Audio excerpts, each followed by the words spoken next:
Listo, buenas tardes, doctor, compañeros. El tema de exposición del día de hoy es el cáncer de estómago, colon y recto. Pásale, por favor. Entonces empezaremos hablando del cáncer de estómago. Pásale, por favor. Como introducción al cáncer gástrico, empezaremos con la epidemiología. Según datos del Fondo Mundial de Investigación para el cáncer de estómago es el quinto cáncer diagnosticado con mayor frecuencia y es la tercera causa de muerte por cáncer. Además, hubo más de 1 millón de casos nuevos en el 2018 y representó el 6% de todos los cánceres. El cáncer de estómago, además, es el cuarto cáncer más común en los hombres y el séptimo cáncer más común en las mujeres. Dale clic, por favor. El Ecuador se encuentra entre los 20 países con las tasas más altas de cáncer de estómago, esto en el 2018, ocupando el puesto número 17 con una tasa de 13.8 por cada 100.000 habitantes, esto entre ambos sexos, y siendo los 3 primeros de esta lista Corea del Sur, Mongolia y Japón. Pásale, por favor. Según datos del Registro Nacional de Tumores de Salk en Quito, el cáncer gástrico representó el segundo cáncer diagnosticado con más frecuencia entre los hombres y el cuarto entre las mujeres durante el periodo comprendido entre el año 2011 y 2015, y para el año 2015 fue la principal causa de muerte por cáncer tanto en hombres como en mujeres. Dale un clic, por favor. Y en la mayoría de los casos, como podemos observar, el 57% en los hombres y en el 60% en las mujeres, este fue diagnosticado en el estadio más avanzado, cuando ya las alternativas de tratamiento y la sobrevida disminuyen. Pásale, por favor. Respecto a la historia natural, el entendimiento de la historia natural de un tipo de cáncer es crucial para establecer estrategias de prevención primaria. Y en su historia natural, el cáncer gástrico presenta 3 fases: la carcinogénica, la fase asintomática y la fase sintomática o fase clínica.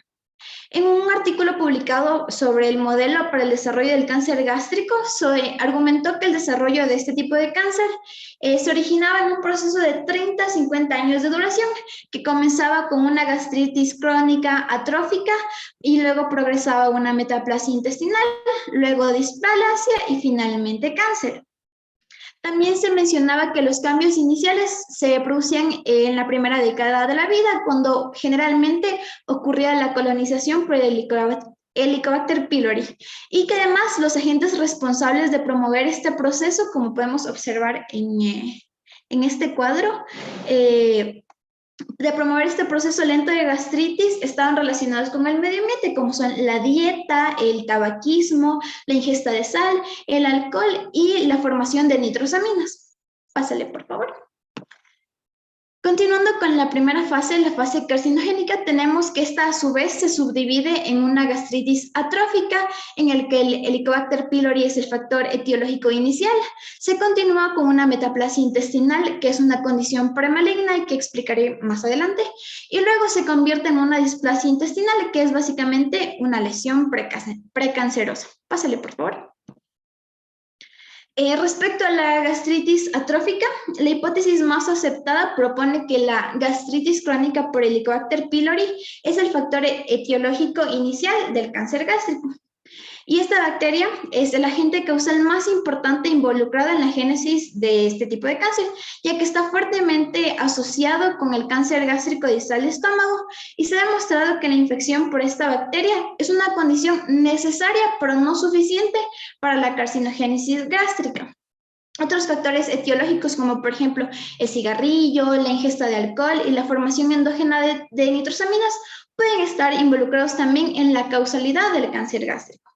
También se mencionaba que la dieta y la nutrición juegan un papel en la oncogénesis gástrica, ya que existe evidencia consistente en que la ingesta de frutas y vegetales están asociadas con una disminución en el riesgo para esta enfermedad. El cáncer gástrico también está asociado con una historia familiar, es decir, tiene un componente genético. Y la susceptibilidad genética está asumida o relacionada a una mutación en la E-caderina, que es una molécula crucial en el mantenimiento de la arquitectura epitelial del estómago. Entonces, el primer evento crucial en la carcinogénesis gástrica, como ya mencioné varias veces, es la infección por el Helicobacter pylori, la cual desencadena una activación de la respuesta inflamatoria.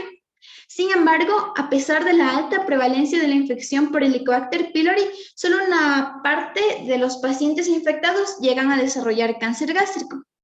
Una de las razones de esta diferencia en la patogenicidad de la bacteria son polimorfismos en los genes que gobiernan las respuestas de inflamación gástrica, así también como otras influencias del medio ambiente, como son la sal en la dieta, la presencia de especies no Helicobacter dentro de la microbiota gastrointestinal. Y todos estos pueden explicar por qué solamente una proporción de los individuos colonizados por el Helicobacter pylori desarrollan el cáncer gástrico. Esta infección es típicamente adquirida en la infancia y se requieren años y hasta décadas para que exista la transformación de la mucosa por el proceso inflamatorio crónico a estados de gastritis atrófica y metaplasia intestinal. Continuando con la metaplasia intestinal, esta se clasifica en completa e incompleta. La metaplasia intestinal completa se considera como un proceso reactivo de corto tiempo que generalmente regresa a su estado normal, mientras que la metaplasia intestinal incompleta está relacionada con lesiones y cronicidad prolongadas, por lo cual es mucho más factible que progrese a una displasia. Además, la metaplasia intestinal es una condición premaligna que puede resultar de un proceso adaptativo a un estímulo del medio, como podría ser la infección por el Helicobacter pylori, también al tabaquismo y la alta ingesta de sal. Y la presencia de metaplasia intestinal incompleta es un predictor reconocido de mayor riesgo por el desarrollo de displasia de alto grado o cáncer gástrico en áreas con alta prevalencia. Además, varios estudios han concluido que la metaplasia intestinal incompleta identifica a los pacientes con alto riesgo de desarrollar cáncer gástrico y ellos requieren un seguimiento mucho más intensivo. Respecto a la displasia, esta es una lesión precancerosa y es el penúltimo estado en la cascada de la oncogénesis gástrica. Y la displasia puede encontrarse en cualquier parte del estómago, pero la mayoría de las veces se ubica a nivel del antro. También la mayoría de las veces esta displasia se descubre de forma incidental durante endoscopías. En relación con su manejo, si hay lesiones de alto grado, estas requieren de una resección endoscópica debido a su alto potencial de progresión a carcinoma. En cambio, si es que las lesiones no están muy bien definidas endoscópicamente, se recomienda que a estos individuos se les realice seguimiento un año tras este diagnóstico. Pásale, por favor. Continuamos con la segunda fase de la historia natural, que es la fase asintomática o de tamizaje. Este es el periodo asintomático durante el cual un cáncer puede detectarse a través de exámenes de tamizaje antes de que los síntomas típicos del diagnóstico aparezcan. Y este tiempo se ha definido para el cáncer gástrico de 2,37 años en promedio. Y cuando el diagnóstico del cáncer se realiza por tamizaje, la supervivencia puede ser más larga y la curación puede ser posible. Sin embargo, en el cáncer gástrico, este tiene un tiempo en fase asintomática relativamente corto. Y por su parte, un cáncer gástrico temprano progresa a avanzado en un periodo aproximado de 33 a 48 meses y parte de este tiempo podría cursar de forma asintomática.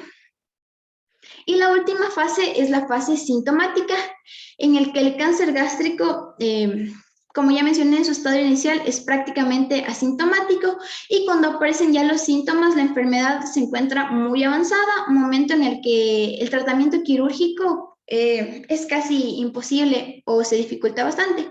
Y en esta fase la supervivencia de los pacientes con cáncer gástrico es de apenas el 10%. Además que el riesgo de desarrollar cáncer gástrico se incrementa con la edad y ocurre más frecuentemente entre los 50 y 80 años de edad. Pásale, por favor. Respecto al diagnóstico, entre las técnicas utilizadas para el mismo se encuentra la endoscopía.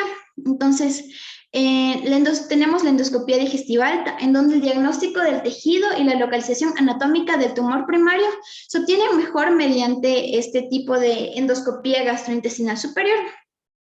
Esta es también es más sensible y más específica para diagnosticar una variedad de lesiones gástricas y duodenales que otras estrategias de diagnóstico alternativas, como los estudios con bario, que explicaré más adelante.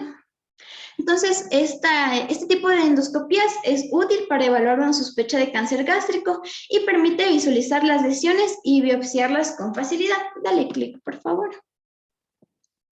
Entonces, aquí tenemos una imagen en la que el examen endoscópico mostró lesiones submucosas que pueden ser similares a tumores a nivel de la pared del cuerpo gástrico, lo cual está señalado en la flecha. Y bueno, la capacidad de realizar una biopsia durante la endoscopía se suma a su utilidad clínica, dado que hasta el 5% de las úlceras malignas pueden tener un aspecto macroscópico benigno, por lo cual es recomendable que todas las lesiones se evalúen mediante biopsia y su posterior evaluación histopatológica.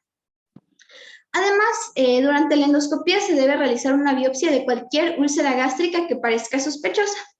Una sola biopsia tiene una sensibilidad del 70% aproximadamente para diagnosticar un cáncer gástrico existente, mientras que la realización de hasta 7 biopsias del margen y de la base de la úlcera aumenta su sensibilidad a más del 98%. Dale clic. Como en este ejemplo en donde durante una endoscopía se encontraron lesiones gástricas decoloradas a nivel del antro y sería muy recomendable realizar la biopsia. Pásale, por favor. También tenemos los estudios de bario, que son las radiografías con bario de doble contraste, las cuales pueden identificar tanto úlceras gástricas malignas como lesiones infiltrantes. Y también podrían observarse algunos cánceres gástricos tempranos. Sin embargo, los estudios de bario falsos negativos pueden ocurrir hasta en el 50% de los casos. En esta imagen lo que tenemos señalado con la flecha es, es un estudio con doble contraste de bario y muestra en la flecha una úlcera superficial a nivel del antro gástrico. El único escenario en el que el estudio con bario puede ser superior a la endoscopía digestiva alta es en pacientes con rinitis plástica, en donde la disminución de la distensibilidad del estómago adquiere una apariencia típica de bota de cuero y es más evidente en el estudio radiográfico, mientras que en la apariencia endoscópica puede ser relativamente normal. Dale un clic, por favor. Entonces, en esta imagen lo que tenemos es la luz del estómago que se observa estrecha e indistinguible, lo cual representa típicamente a una rinitis plástica. Por otro lado, tenemos las pruebas para Helicobacter pylori, en donde todos los pacientes con cáncer gástrico temprano deberían ser evaluados para detectar una infección por esta bacteria, ya sea a través de una prueba serológica, detección en antígeno fecal o prueba del aliento, y recibir un tratamiento si es que hay evidencia de infección. También en la bibliografía consultada se mencionaba al pepsinógeno sérico, en donde, por ejemplo, una concentración sérica baja del pepsinógeno 1 y una proporción baja del pepsinógeno sérico 1 y 2 sugieren la presencia de una gastritis atrófica, la cual, como ya mencioné, es un factor de riesgo para el cáncer gástrico. Por lo tanto, se ha propuesto a esta prueba del pepsinógeno sérico para identificar a los individuos con un mayor riesgo. Sin embargo, se necesitan más estudios para poder respaldar su uso.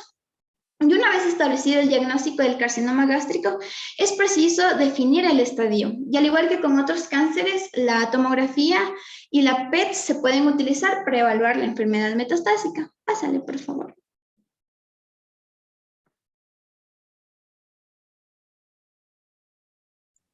Ya, entonces ahora vamos a hablar sobre la estadificación del cáncer gástrico. Pásale, por favor. Ya, entonces para poder estadificar a este cáncer podemos utilizar dos tipos de clasificaciones. El más concluyente, por decirlo así, es el TNM, el más utilizado en la parte occidental, y también tenemos la clasificación japonesa. Como sabemos, el TNM pues, nos hace referencia al tamaño del tumor, también si está comprometido el ganglio y si hay o no metástasis, teniendo estadios de 0 a 5.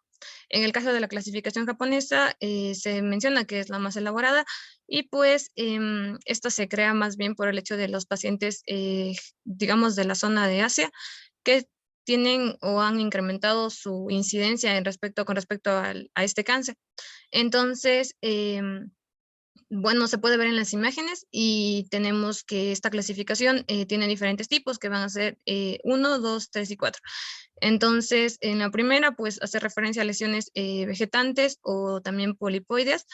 Lesiones en la tipo 2 que son lesiones ulceradas con bordes sobrelevados, en el tipo 3 que son lesiones ulceradas infiltrantes y en el tipo 4 que son tumores difusamente infiltrantes, tomando en cuenta que esta clasificación hace más referencia al compromiso mucoso y submucoso.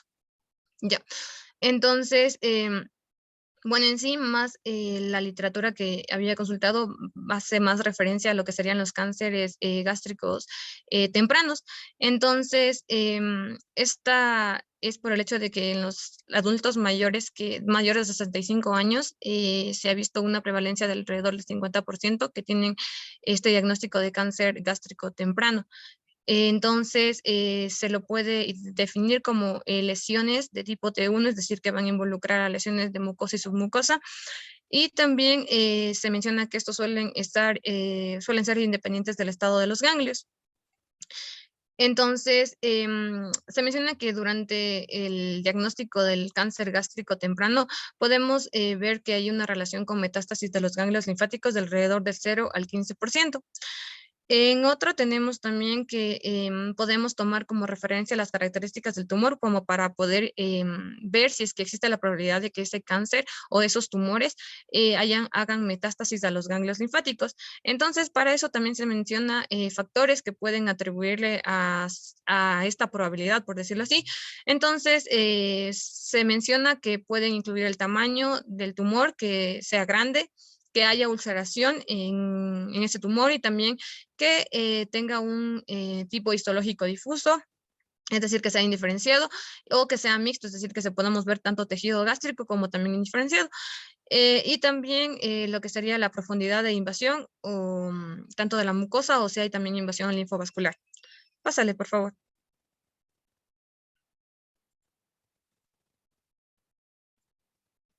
Ya. Entonces se habla de diferentes estudios que ayudan a comprender cuáles serían como los métodos para poder realizar este estadiaje. Entonces se menciona que la recesión endoscópica suele, bueno, más bien para como se había explicado anteriormente, pues suele ser como un método tanto diagnóstico o para estadificar como también para poder tratar. Entonces se menciona que se puede realizar como recesiones endoscópicas en aquellos cánceres que sean cánceres mucosos menores a 2 centímetros, que no sean ulcerados, o también, por ejemplo, cánceres submucosos, perdón, pequeños, que igualmente tengan como mínimo menor, que sean como mínimo menor a 2 o a 3 centímetros, que igualmente sean bien diferenciados y que carezcan de invasión linfovascular. Hay que tomar en cuenta el hecho de poder diagnosticar de manera precisa esto, puesto que se ha visto que hay mucha subestimación. Entonces, al tratar estos cánceres, pues suele afectar lo que sería el tratamiento de estos cánceres, de estos tumores en sí. Entonces, tenemos que para la estadificación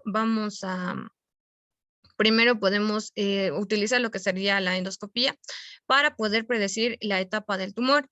Se ha visto, por ejemplo, en un estudio que se ha realizado con aproximadamente 2,000 pacientes, en donde se ha visto que el utilizar, por ejemplo, la endoscopía como método de poder identificar el estadio, por decirlo así, de un 78%, es decir, que una endoscopía podría predecir alrededor del 78% de la profundidad o de la invasión de lo que sería el cáncer gástrico temprano, del tumor en sí.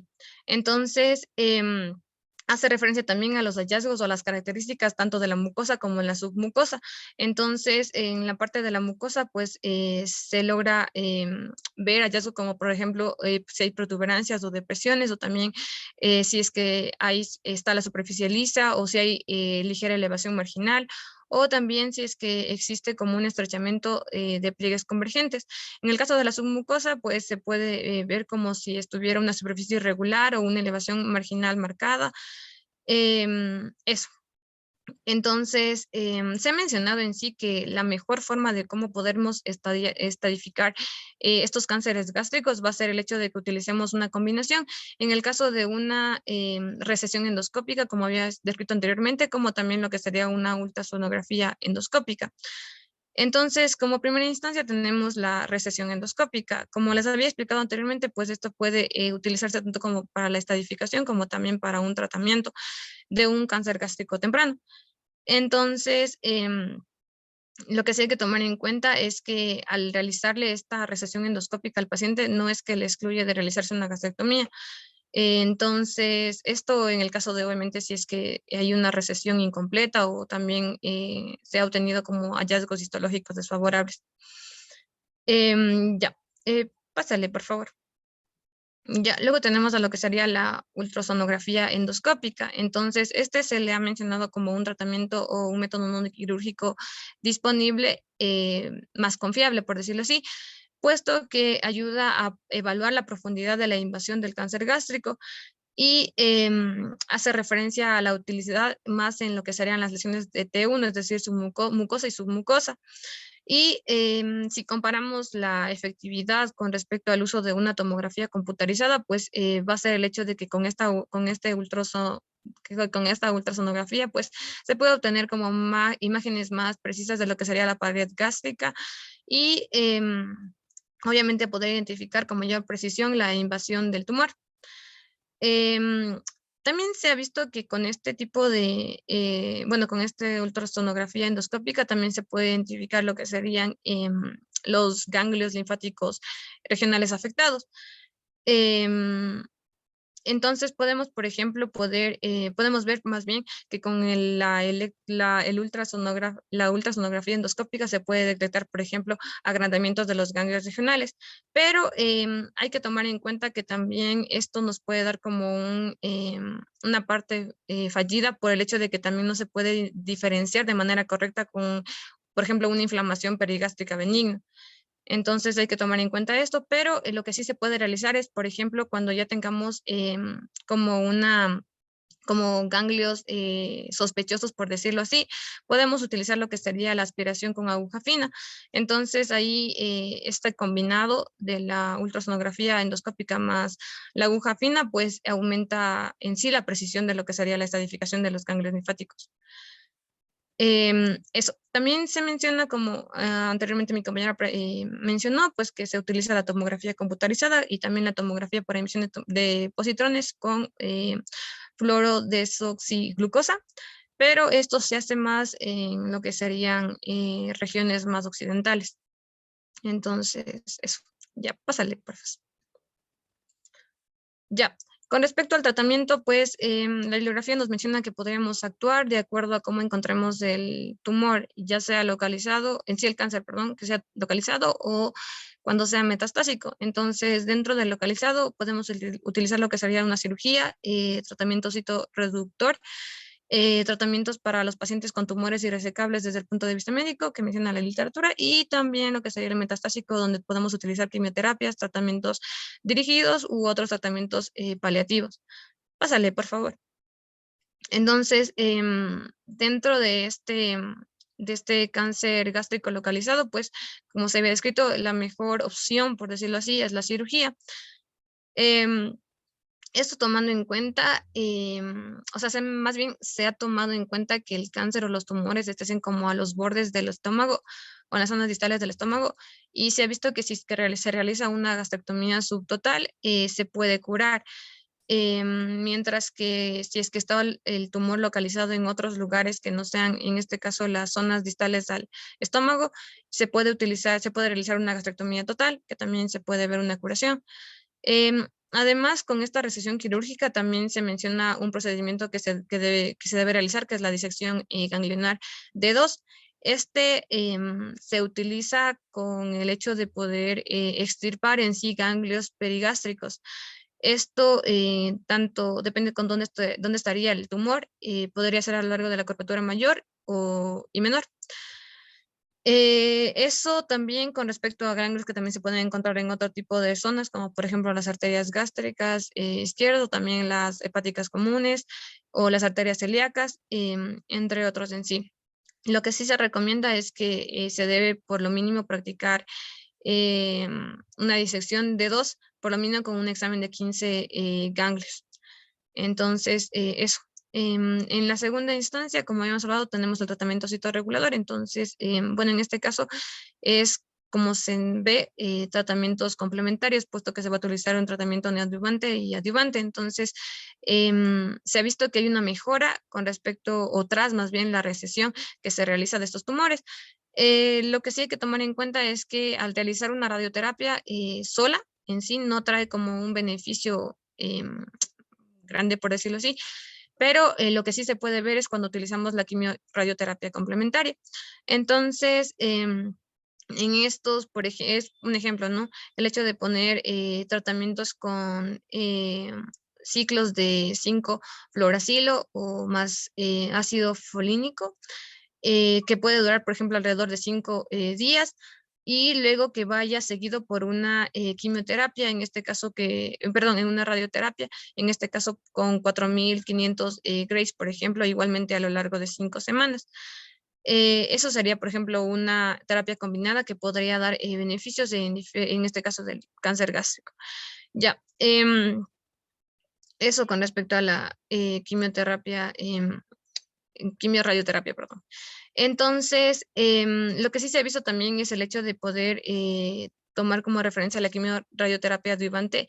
Esta se ha considerado como un tratamiento literalmente estándar en pacientes con cáncer gástrico en estadio 1B, que sea resecado completamente. En este caso, por eso les puse la imagen superior, puesto que para considerar que un cáncer sea irresecable, por decirlo así, es cuando, por ejemplo, nosotros tenemos a que el cáncer no tiene metástasis a distancia y tampoco ha tenido una invasión a una estructura vascular.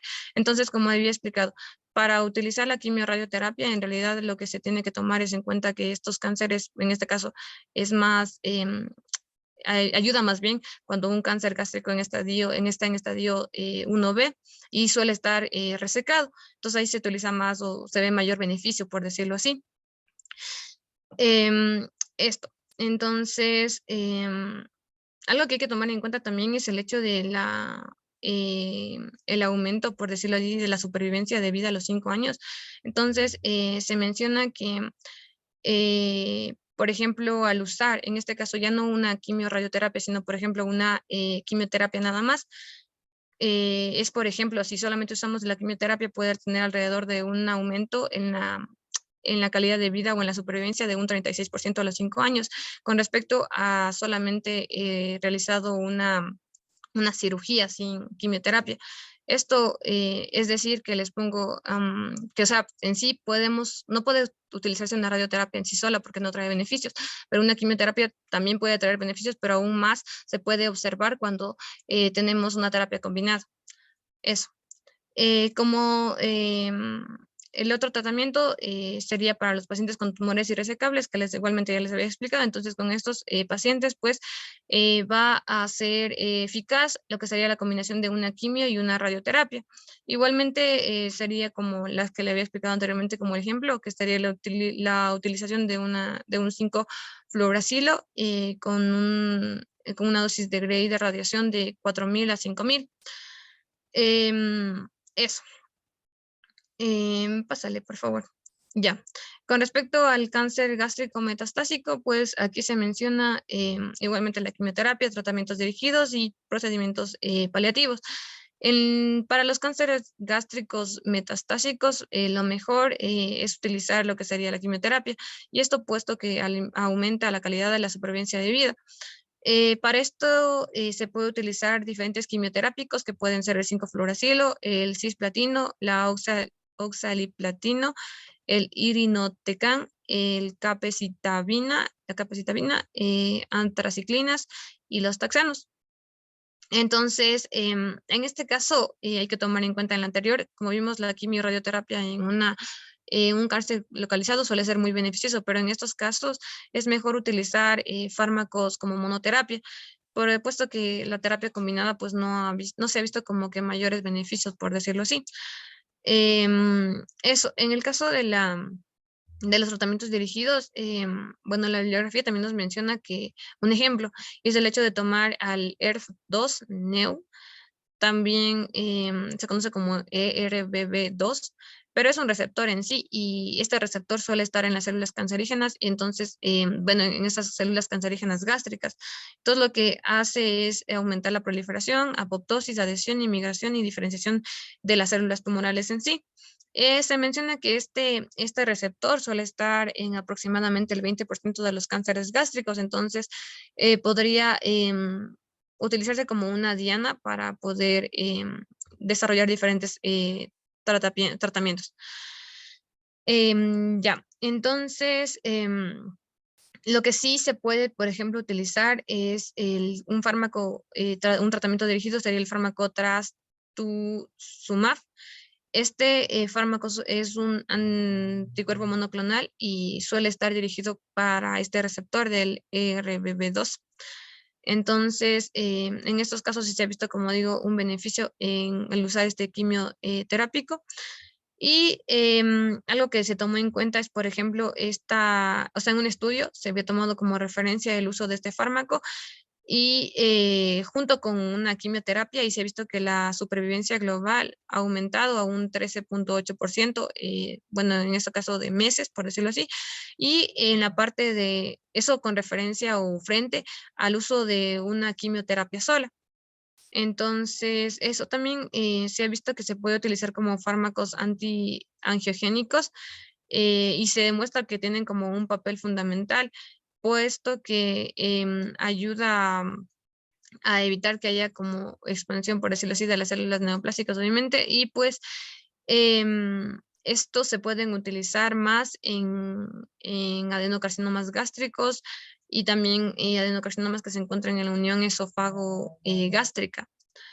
Eso, y en cuanto a los tratamientos paliativos, pues se habla que la cirugía citorreguladora de derivación puede mejorar la calidad de vida de los pacientes con tumores obstructivos discretos. Pásale, por favor.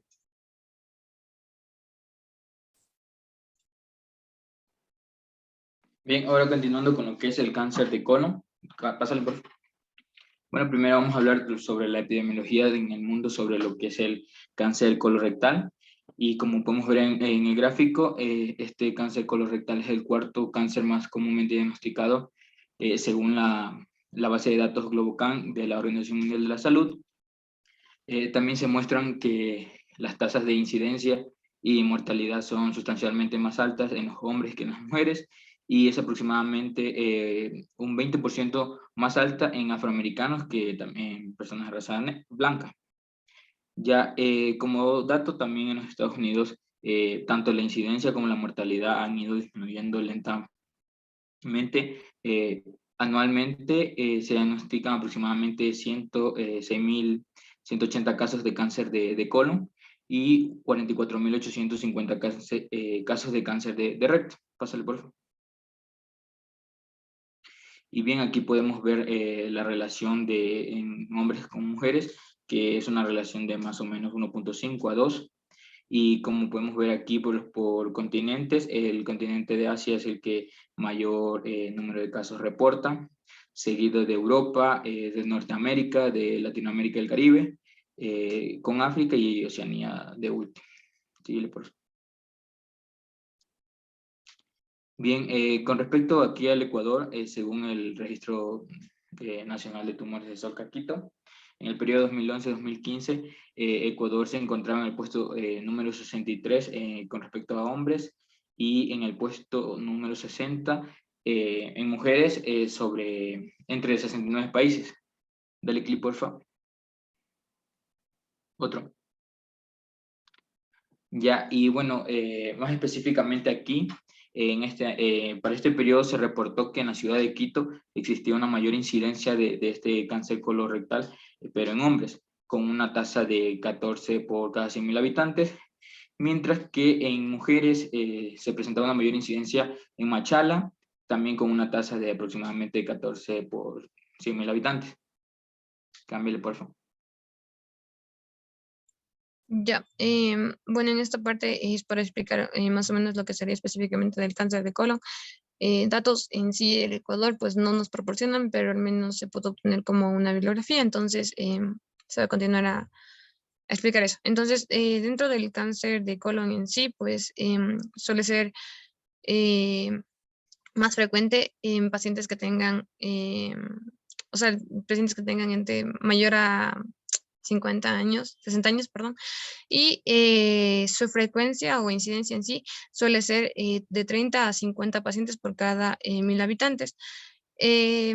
Como había explicado anteriormente mi compañero, pues suele ser en sí, perdón, suele ser más frecuente en pacientes de sexo masculino, puesto que suele tener, este cáncer de colon suele tener como el tercer lugar después del después del tumor de próstata, mientras que en la parte del sexo femenino, pues el cáncer gástrico corresponde al segundo lugar después de lo que sería el tumor de mama.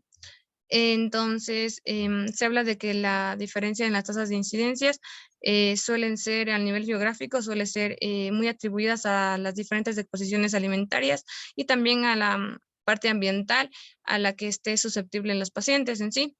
Y pues, como también, ahí sí se comentó lo que decía mi compañero, pues suele ser más altas en los países europeos y de América del Norte y igualmente tasas más bajas en lo que sería en los continentes de África y de Asia. Y lo que se estima es, por ejemplo, una reducción en sí del cáncer de colon, puesto que, o sea, se ha utilizado, por ejemplo, como tratamiento la sigmoidoscopía flexible, lo cual ha permitido que haya una disminución en sí de esta incidencia de cáncer de colon. Y pues algo también que tomaba en cuenta era el hecho de que había factores que podrían aumentar el tener en sí este cáncer, y es el hecho de que tenga, por ejemplo, un aumento en el tiempo de la visualización de televisión, o también tengan tiempos aumentados de sedentarismo, por decirlo así, y que no hagan ejercicio, o tengan factores predisponentes de obesidad. Eso, pásale, por favor.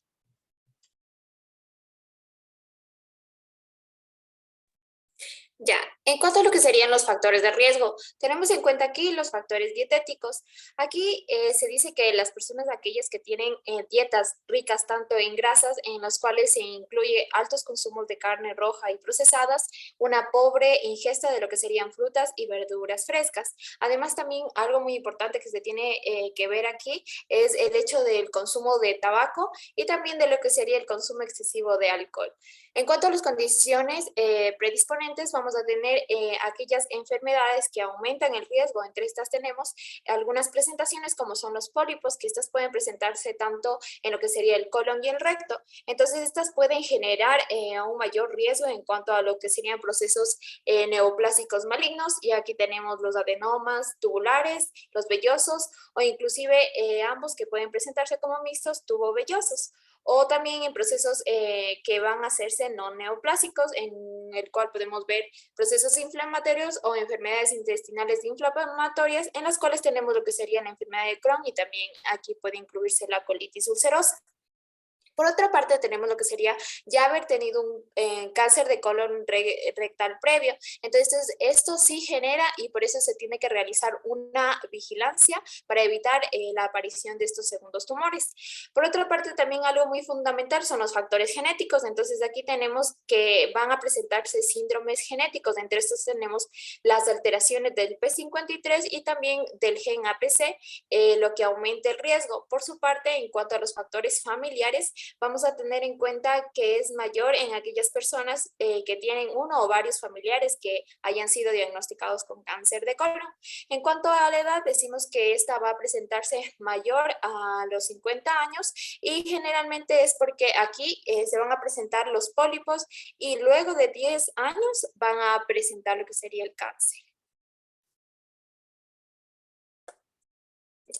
En cuanto al cuadro clínico, si bien tenemos que tener algo muy en cuenta, es que esto no es específico solamente del cáncer del colon, sino que también pueden presentarse en otras patologías. Tenemos aquellos que se presentan a nivel del colon ascendente, tenemos los síntomas como fatiga, palpitaciones, angina, signos como lo que sería anemia microcítica hipocrómica. En cuanto al colon transverso, aquí vamos a tener síntomas como son dolor abdominal tipo cólico o inclusive lo que serían signos como obstrucción intestinal. Por su parte, en la parte del colon descendente y sigmoideo, vamos a presentar tenesmo, puede presentar también reducción de diámetro de las heces y también algo muy importante y a tener en cuenta es que son los cambios en los hábitos intestinales. Ya, en cuanto a la historia natural, vamos a tener en cuenta que la mayoría de los cánceres de colon y recto, aquí se desarrolla primero lo que sería un adenoma.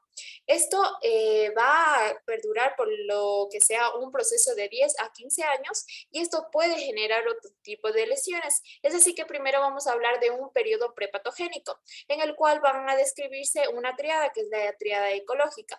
Aquí tenemos a la gente que si bien se desconoce, esto se tiende a relacionar con mutaciones somáticas en el gen tanto el APC, que es un gen supresor de tumor, y también lo que sería mutaciones a nivel del P53.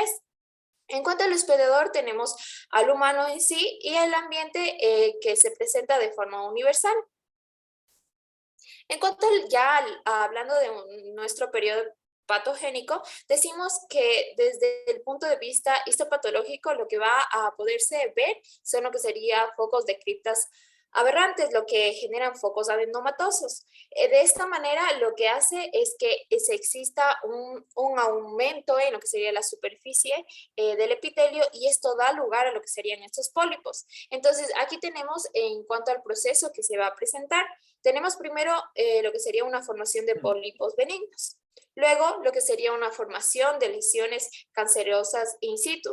Tenemos la invasión local, que esta tiende a presentarse con diferentes tipos de síntomas que realmente son inespecíficos, pero pueden presentarse como diarrea, estreñimiento, sangre en las heces, la pérdida de apetito, incluso lo que sería la pérdida de peso. Por su parte, también va a generar lo que sería una etapa invasora, en la cual ya se genera esta metástasis y en el peor de los casos puede causar la muerte. En cuanto a la estadificación, según lo que sería el Comité Conjunto de Estadounidenses sobre el Cáncer en el 2010, nos presenta este que ya es conocido, que es el TNM, en el cual vamos a ver de acuerdo al tamaño, la distribución que puede presentarse y también lo que sería en cuanto a los ganglios linfáticos regionales, de acuerdo a su presentación y también la metástasis que puede estar a distancia. Otro que también es muy importante en esta parte es que es la clasificación de Aster-Kohler o también denominada como Duque modificada. Entonces, aquí lo que se va a presentar es que vamos a hablar de una clasificación A en cuanto a lo que sería ya la presencia de a nivel de la mucosis submucosa, B1, el cual no va más allá de lo que sería la muscular propia y esta no se presenta en los ganglios. B2 es aquella que va más allá de la muscular propia y además no se presenta en ganglios. En cuanto a la B3, hablamos de una invasión de órganos vecinos, pero esta sigue sin presentarse a nivel de los ganglios. En cuanto ya a lo que es C1, esta se limita a la pared del colon hasta la serosa y esta ya tiene presencia a nivel de ganglios. En cuanto a C2 va a presentarse a nivel transmural, esta ya pasa a nivel de la serosa y también va a haber presentación a nivel de los ganglios. En cuanto al C3 ya hablamos de una invasión de órganos vecinos conjuntamente con lo que serían los ganglios y hablamos de una clasificación D para denominar lo que sería metástasis. Es así que vamos a hablar acerca de estas etapas según las clasificaciones. Entonces, aquí vamos a denominar de acuerdo al tamaño, a lo que serían los ganglios que van a estar comprometidos y también lo que sería la metástasis, además de las clasificaciones como lo que sería la modificada de Duques y la propia Duques. Entonces, aquí hablamos de lo que sería una etapa 0 o etapa 1, en el cual el cáncer permanece en las capas internas del colon, es decir, la mucosa, y esta está rodeada de tejido normal en un 74%. Hablamos ya de una etapa 2 en el cual el cáncer ha penetrado ya la pared muscular del colon y no la ha traspasado. Aquí no ha alcanzado aún lo que serían los ganglios linfáticos. En cuanto ya a una etapa 3, hablamos que el cáncer ha traspasado tanto la pared muscular del colon y también ha alcanzado lo que serían los ganglios linfáticos. Aquí no existe aún lo que sería una propagación a órganos distales. Y en cuanto ya hablando de una etapa E4, hablamos que el cáncer se ha diseminado a todos los órganos del cuerpo como el hígado y el pulmón. En cuanto al diagnóstico que vamos a hacer, primero tenemos que tener en cuenta algo que es que el cáncer de colon por lo general presenta síntomas ya en lo que sería etapas avanzadas. Entonces lo que se busca es un diagnóstico precoz, en la cual consiste en realizar pruebas diagnósticas como sería un análisis de sangre oculto en heces, lo cual nos permita realizarlo inclusive también por un proceso de colonoscopia para poder prevenir estos procesos. También hablamos de este método de cribado en la cual está esta detección de sangre oculta en heces a partir de los 50 años de edad. Además, se recomienda que en etapa inicial y precoz se genere ya, a pesar de que no existen síntomas, lo que sería un proceso de prevención. En cuanto ya al diagnóstico en sí decimos que va a depender de varios puntos. Hablamos primero de la historia clínica y exploración física, porque esto nos permite conocer sobre tanto los antecedentes del propio paciente y también de los familiares, los factores de riesgo y síntomas y signos que nos puedan orientar a un diagnóstico. En cuanto a la analítica, vamos a hablar de que el hemograma va a aportar información acerca de la presencia de anemia, la bioquímica sanguínea. Esta puede orientar a lo que sería las características funcionales que pueden presentarse tanto en órganos como el hígado o el riñón, y también lo que sería la prueba de heces, en la cual se va a poder detectar lo que sería sangre oculta. Por su parte, tenemos lo que serían los marcadores tumorales, que si bien estos no son diagnósticos, estos lo que nos ayudan es a conocer acerca del proceso que puede ir generándose o el desarrollo que puede ir teniendo este cáncer. Estos vamos a determinarlos por dos puntos, que son el antígeno carcinoembrionario y también el CA19.9. Que son los más utilizados en general para aquí. También tenemos aquí los estudios radiológicos que nos permiten diagnosticar, estudiar lo que sería tanto el nivel de la extensión y también realizar lo que sería diagnósticos diferenciales por medio de la exploración. Entonces aquí vamos a tener varios que nos van a aportar. Tenemos los rayos X simples de abdomen. También podemos tener la ecografía abdominal o abdominopélvica. Hablamos de lo que sería resonancia abdominal y también lo que sería una tomografía.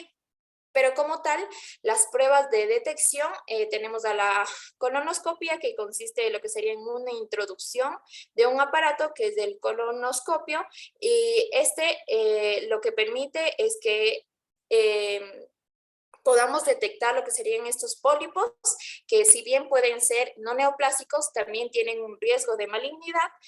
También tenemos que es el enema de bario, en el cual se consiste en la administración de un contraste de bario por el ano. Este contraste dibuja lo que sería el interior del colon y el recto, y esto nos permite detectar estas lesiones. Siempre y cuando estas lesiones tengan un tamaño determinado que permitan ser visualizadas. Y en cuanto a lo que sería la TAC abdominopélvica, tenemos que esta es una prueba radiológica que ofrece muchos datos acerca de esto como parte del cáncer colon rectal. Si bien nos permite conocer la extensión local, la metástasis a lo que serían tejidos distales. Ya, ahora pasando a lo que es el tratamiento, primero tenemos el tratamiento quirúrgico, que de aquí se lo realiza cuando existe un cáncer de colon estadio 1, es decir, T1 o T2 con N0 y M0.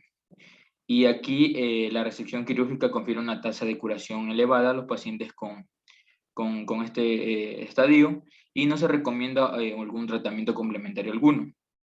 Actualmente se acepta que se puede utilizar se puede tener un margen de tejido sano de 5 centímetros proximal y de 2 centímetros distal al tumor en lo que es la pared del colon para así evitar una recidiva local. Pero en la práctica estos márgenes son mucho más amplios porque la extensión de la resección requerida para los tumores que están situados en los distintos segmentos del colon está determinada por la necesidad de una amplia extirpación, ya sea por los ganglios, de los ganglios linfáticos extramurales, que acompañan también a los vasos cólicos principales y que irrigan el segmento que está afectado. Se deben resecar total o parcialmente y en continuidad si es posible.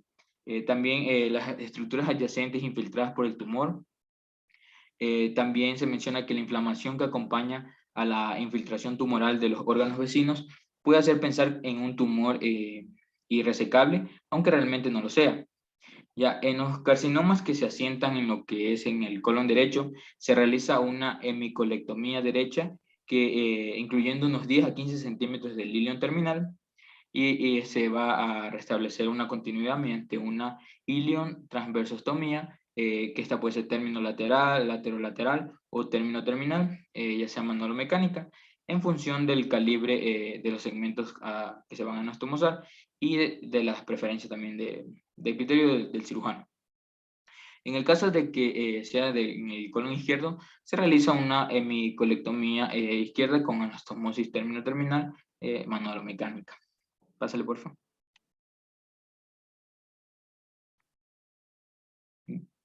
Ya. Bien, ahora con lo que es el tratamiento quimioterápico. Bueno, en los cánceres que presentan un estadio 2 con T3 o T4 con N0 y M0, y aunque la Sociedad Americana Oncológica no recomienda el uso sistemático de tratamientos adyuvantes en los pacientes con este cáncer en este estadio, sí se debe considerar a los pacientes de alto riesgo, como aquellos que presentan muestras ganglionares no adecuadas, lesiones T4 con perforación, obstrucción o una histología escasamente diferenciada, considerarlos como candidatos a quimioterapia. Y, por ejemplo, mediante algunos estudios se evaluó que la supervivencia libre de la enfermedad a los 5 años y de la supervivencia global en pacientes tratados con una quimioterapia complementaria como es el 5-fluoracilo más el ácido folínico, frente a los pacientes que solo son mantenidos en observación, se demostró que existe un beneficio absoluto de unos 2 a 3%. Ya, en cuanto al estadio 3, cuando ya se presenta un compromiso ya ganglionar N1 o N2, aquí la quimioterapia complementaria se basa en el oxaliplatino, que es el tratamiento de referencia para el tratamiento en este estadio. Y, por ejemplo, los pacientes que son tratados con el FOLFOX4, que es un régimen de ácido folínico, del fluoracilo y el oxaliplatino, en un estudio también se vio un beneficio absoluto de un 8.7% con respecto a la supervivencia libre de la enfermedad a los 3 y a los 4 años, al compararlos con un régimen basado solo en el 5-fluoracilo más el ácido folínico. Ya, también se demostró que el beneficio absoluto en los pacientes con una enfermedad con un compromiso N2 es del 12%. También se deben considerar que la administración de lo que es la capecitabina más el oxalaplatino es otra opción recomendada para el tratamiento complementario.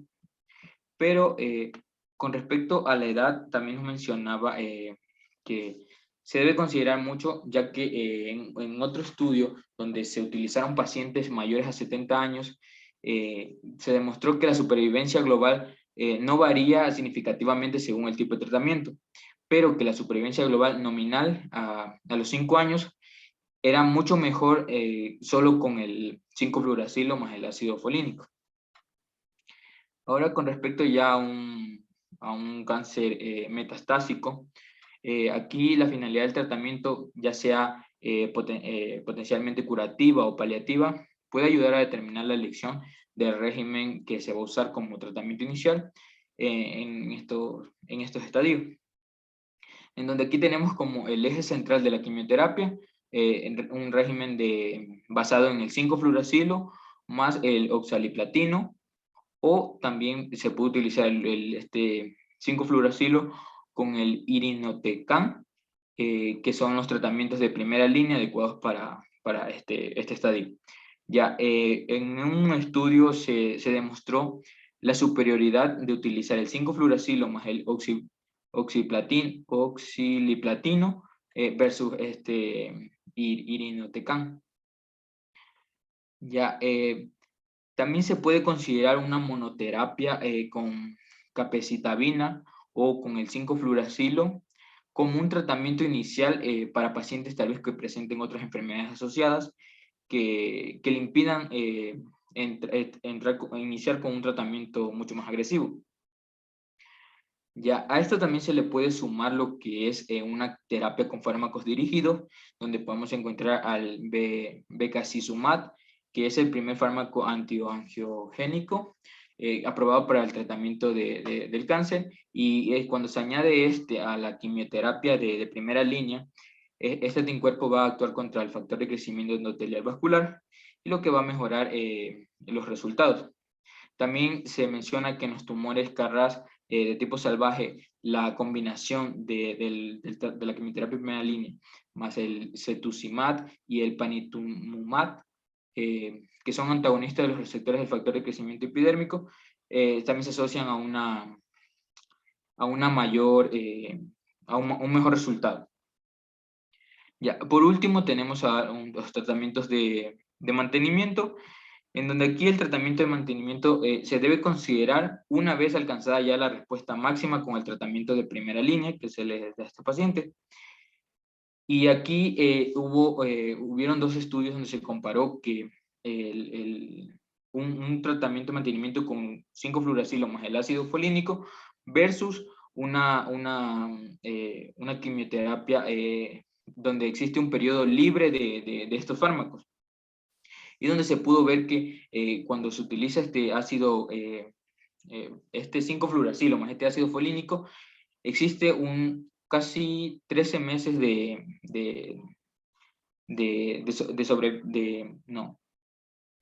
sobrevida, sí, mientras que en el grupo donde hubo un periodo libre de la enfermedad, solo se alcanzan 9 meses, por lo que se ve una supervivencia global de casi 5 meses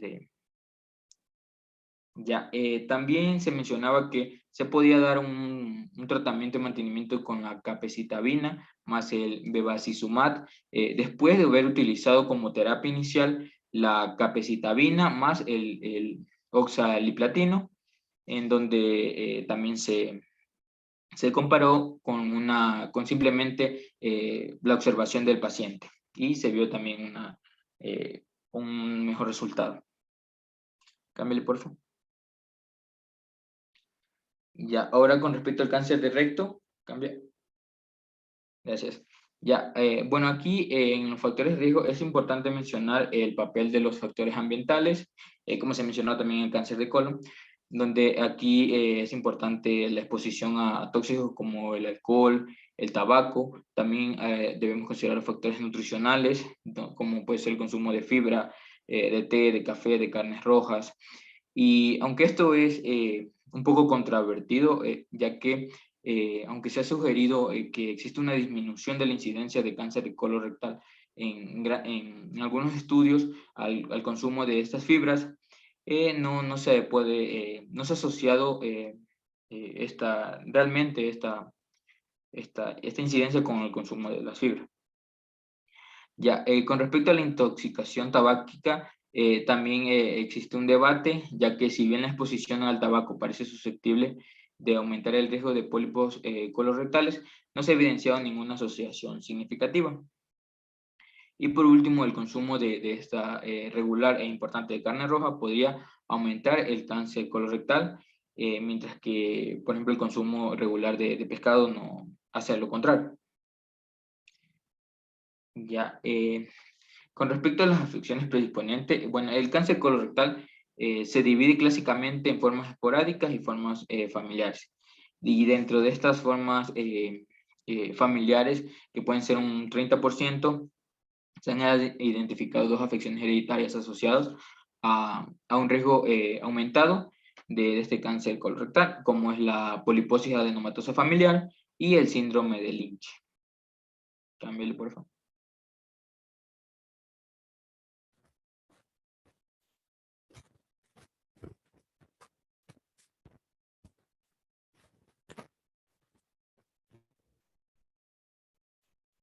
¿Me escuchan? Ya, bueno, para el estadiaje del cáncer del recto, al igual que otros tipos de cáncer, se usa la clasificación TNM. La T hace referencia al tumor y esta se subdivide en lo que podemos ver en esta imagen. TX es cuando la información es insuficiente para poder clasificar el tumor primario, es decir, es indeterminado. El T0 es cuando ya hay una ausencia de signo de tumor primario. El TIS es cuando se trata de un carcinoma in situ. El T1 es cuando el tumor invade a la submucosa. El T2 ya invade a la muscular. El T3, en cambio, ya es más profundo, invade a la subserosa o los tejidos perirectales sin el peritoneo. Y el T4 se divide en dos. El T4A, el cual el tumor perfora el peritoneo visceral. Y el T4B ya es cuando el tumor invade directamente a los órganos vecinos. La N, como ya sabemos, se refiere a la invasión ganglionar. La NX es cuando es indeterminado. El N0 es cuando hay ausencia de metástasis ganglionar regional. N1, en cambio, se subdivide en tres. El N1A es cuando hay una metástasis de un ganglio regional. El N1B es cuando hay metástasis de 2 o 3 ganglios regionales. Y el N1C es cuando ya hay uno o varios nódulos satélites en la subserosa o en los tejidos sin peritoneo. El N2 también se subdivide en N2A, cuando ya hay metástasis de 4 a 6 ganglios linfáticos regionales. El N2B es cuando hay metástasis ya es mayor a 7 ganglios linfáticos regionales. Y la M hace referencia a la existencia de extensión a distancia. M0 significa que hay ausencia de metástasis. M1 se subdivide en M1A, la cual son cuando se producen metástasis localizadas en un solo órgano, que puede ser el hígado, el pulmón, el ovario. Y el M1B es cuando ya hay metástasis en más de un solo órgano. Y en cambio el M1C ya hay metástasis en el peritoneo y puede estar acompañado o no de afectación en otros órganos. Pásale, por favor. Bueno, una vez que ya hayamos entendido bien cada letra del sistema TNM y recordado bien esto, se procede a la estratificación. El estadio 0 es cuando es un carcinoma in situ, sin metástasis ganglionar y sin metástasis a distancia. El estadio 1, en cambio, el tumor ya puede invadir a la submucosa o a la muscular, pero no hay metástasis ganglionar ni a distancia. El estadio 2, en cambio, aquí el tumor ya es más profundo, invade a la subserosa o el peritoneo visceral, pero hasta este estadio no hay metástasis ni ganglionar ni metástasis a distancia. Ya en el estadio 3 el tumor puede estar en cualquier etapa que ya les mencioné, pero la diferencia es que aquí ya hay una metástasis ganglionar.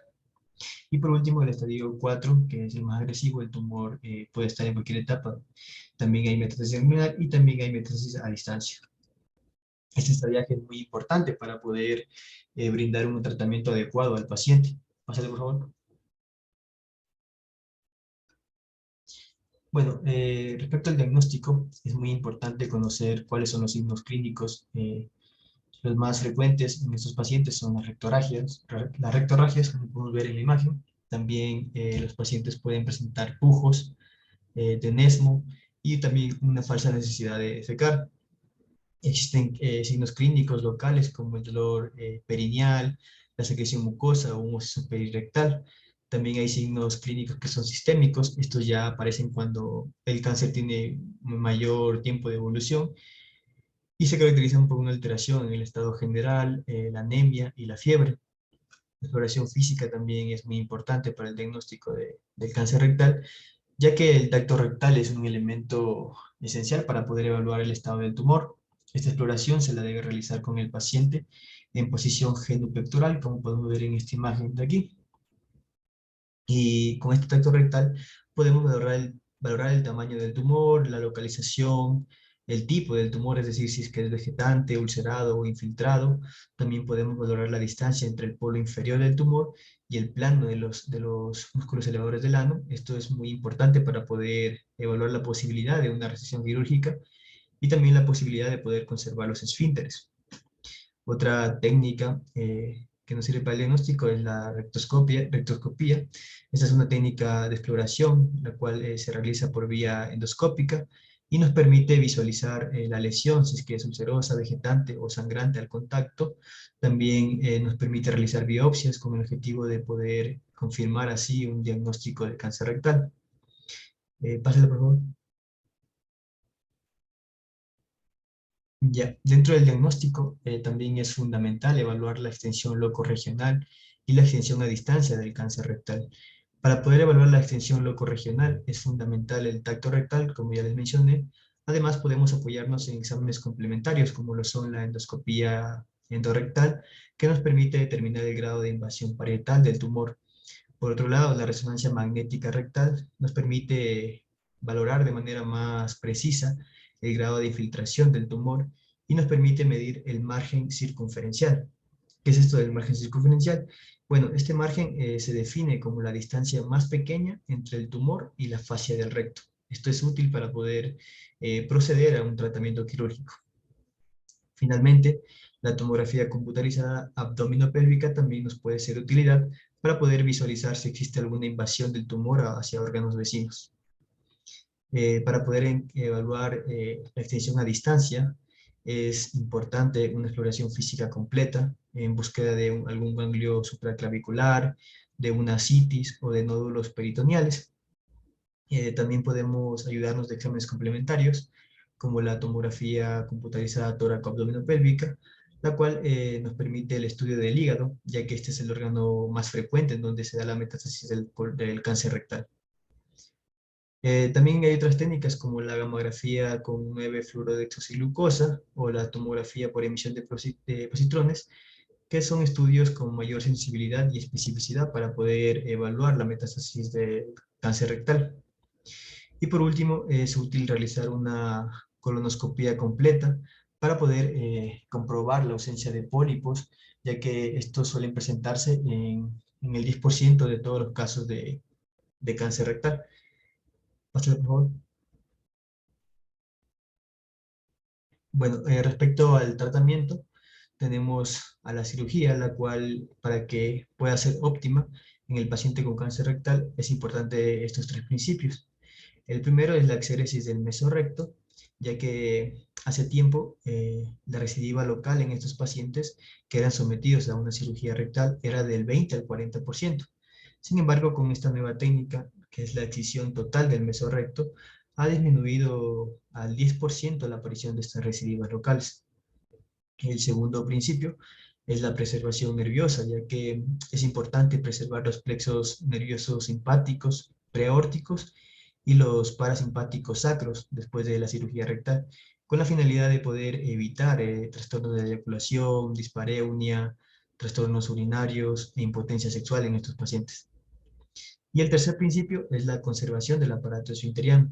Sin embargo, este principio es posible solo en tumores cuyo polo inferior esté situado por encima de 1 centímetro del plano de los músculos elevadores del ano. En cambio, si es que este polo inferior del tumor ya se extiende hasta los músculos elevadores del ano, se le debe realizar una amputación abdominoperineal, en donde se va a extraer todo el recto y el aparato esfinteriano. Por lo que a estos pacientes que son sometidos a este procedimiento, se les debe realizar una colostomía definitiva. Es importante mencionar que la cirugía de recto ha mejorado muchísimo con los avances de la medicina. Sin embargo, hay 4 factores de riesgo de mortalidad postoperatoria, los cuales los podemos ver ahí en la imagen. El primero es una intervención quirúrgica de urgencia, la pérdida de peso reciente de más del 10% del peso corporal, también la existencia de comorbilidades neurológicas y pacientes mayores a 70 años. Pásale, por favor. Ya. Dentro del tratamiento también tenemos otras opciones terapéuticas, como lo son la radioterapia, la radioquimioterapia y la quimioterapia adyuvante. En un ensayo controlado de Holanda, que fue realizado con 1860 pacientes aproximadamente, demostró que la radioterapia preoperatoria con 25 grays administrada en 5 fracciones durante una semana reducía el riesgo de recidiva local. Sin embargo, en países como Francia se usa la radioquimioterapia para poder reducir esta recidiva local, ya que se basan en ensayos europeos. Además, esta radioquimioterapia también puede provocar una respuesta completa en pacientes que son buenos respondedores. Sin embargo, de lo que yo consulté, la evidencia dice que no se debe descartar la cirugía, pese a tener una respuesta completa. Pero sí se puede hacer una vigilancia exhaustiva, una vigilancia clínica y endoscópica mensual, con la finalidad de poder evitar una recidiva local del tumor en caso de que haya, pues proceder a la cirugía. Otro tratamiento para poder disminuir el riesgo de una recidiva metastásica es la quimioterapia adyuvante, ya que del 20 al 40% de los pacientes que son operados por un cáncer de recto desarrollan con el tiempo metástasis a distancia después de la cirugía. Este tratamiento de quimioterapia adyuvante es a base del 5-fluorouracilo, y esto nos permite reducir en un 25% el riesgo de una recidiva metastásica después de la cirugía, sin importar en qué estadio se encuentre el tumor. Pásale, por favor. Ya. Bueno, respecto al pronóstico, el porcentaje de supervivencia global a los 10 años de los pacientes que son operados de cáncer de recto es del 65 al 75% para el estadio 1, del 50 al 55% para el estadio 2, del 35 al 40% para el estadio 3, y para los pacientes que ya presentan una extensión metastásica del cáncer y que están recibiendo quimioterapia sistémica, tienen una supervivencia de 10 a 18 meses. Por último, respecto a la vigilancia, que es importante realizar una exploración física y una ecografía hepática o una tomografía abdominal cada 3 meses durante los 3 primeros años. Y luego se realiza toda esta vigilancia cada 6 meses por 2 años más, con el objetivo de poder buscar una recidiva local o una recidiva metastásica. También se recomienda hacer una colonoscopía en los 3 años siguientes a la exéresis del tumor para poder verificar la ausencia de una recidiva anastomótica o de algunos pólipos cólicos. Pásale, por favor. Bueno, eso sería todo, doctor. Muchas gracias. Muy bien.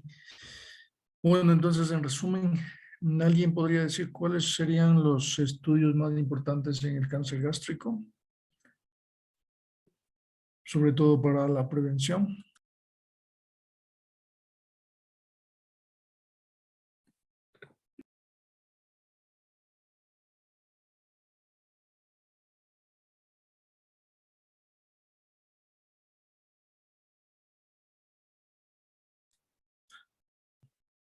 Bueno, por eso hay que estar...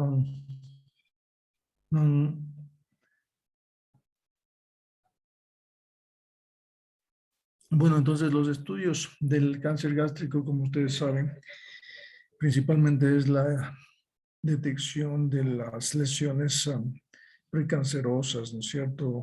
Y también de las infecciones que pueden llevar a esto, como son las gastritis causadas por Helicobacter pylori, y para ello se puede hacer anticuerpos para el Helicobacter, se puede hacer también la endoscopia digestiva alta y obviamente la biopsia de las lesiones sospechosas, ¿no? Lo que ya sabemos es que la biopsia es la que nos da el diagnóstico, ya sea que se trate de una gastritis, ya sea que se trate de una úlcera o que se trate de una lesión premaligna o maligna. Entonces nos va a dar el diagnóstico la biopsia.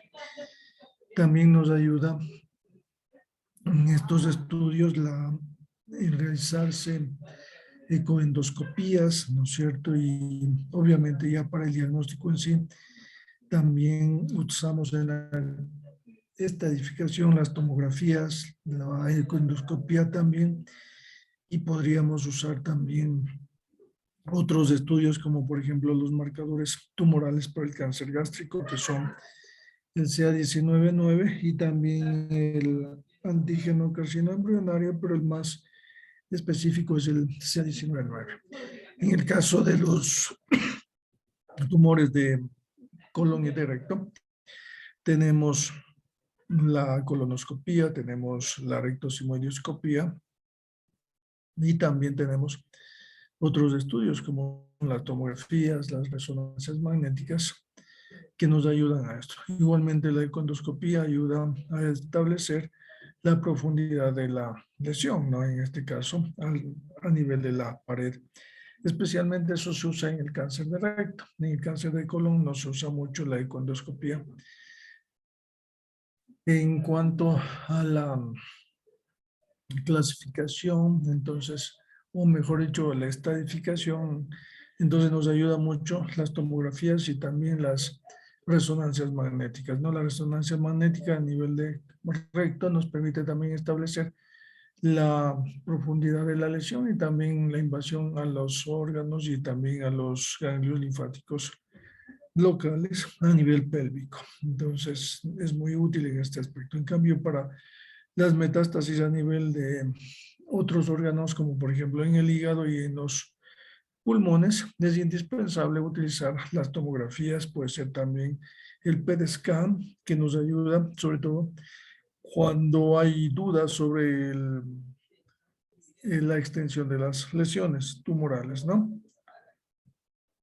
En cuanto al tratamiento, obviamente las lesiones iniciales, los tumores localizados, se los trata mediante cirugía, ¿no? En estadio 1 a nivel gástrico, lo mismo a nivel de colon. En colon podría ser también un poquito más avanzada la lesión.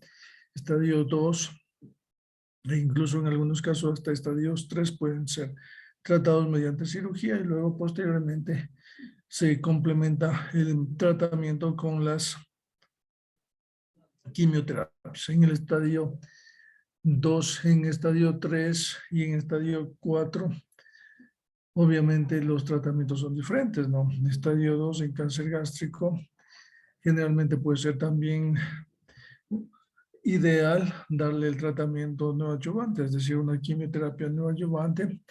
Posteriormente se reduce el tumor y se puede hacer el tratamiento. Estadio 4 es un tratamiento paliativo generalmente, tanto a nivel de recto como también a nivel de estómago.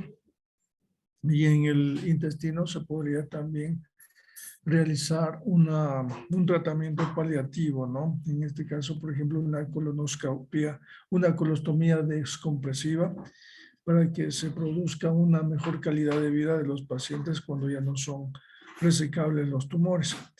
Y se complementa esto con los tratamientos de quimioterapia, la radioterapia también, especialmente en estómago y en recto. En cambio, en colon no se da radioterapia, solamente se da quimioterapia y se da el tratamiento quirúrgico, ¿no?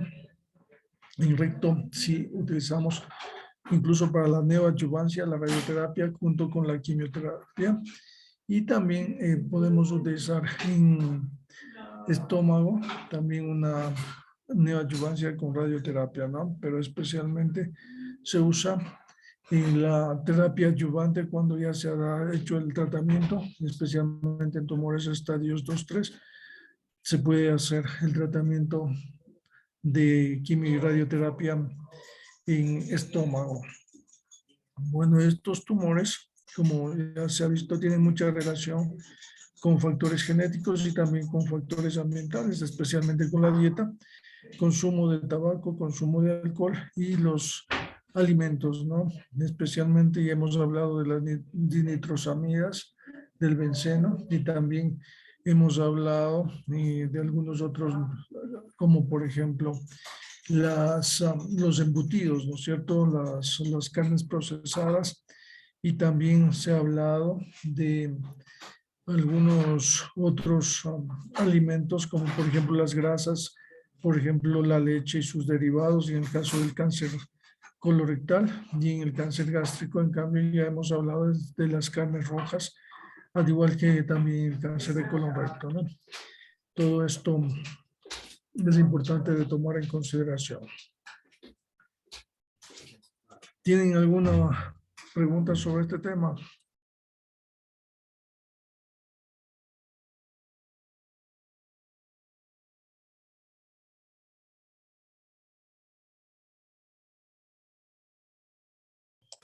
Bueno, entonces vamos a continuar la próxima clase, y bueno, en las prácticas también, si es que tienen algunas inquietudes, podemos conversar, ¿no? Cuando estén en las rotaciones, para dilucidar algunos temas o algunas dudas que puedan tener. ¿Ya? Listo, Entonces, Doc, muchas gracias. continuamos la próxima semana. Gracias, Doc.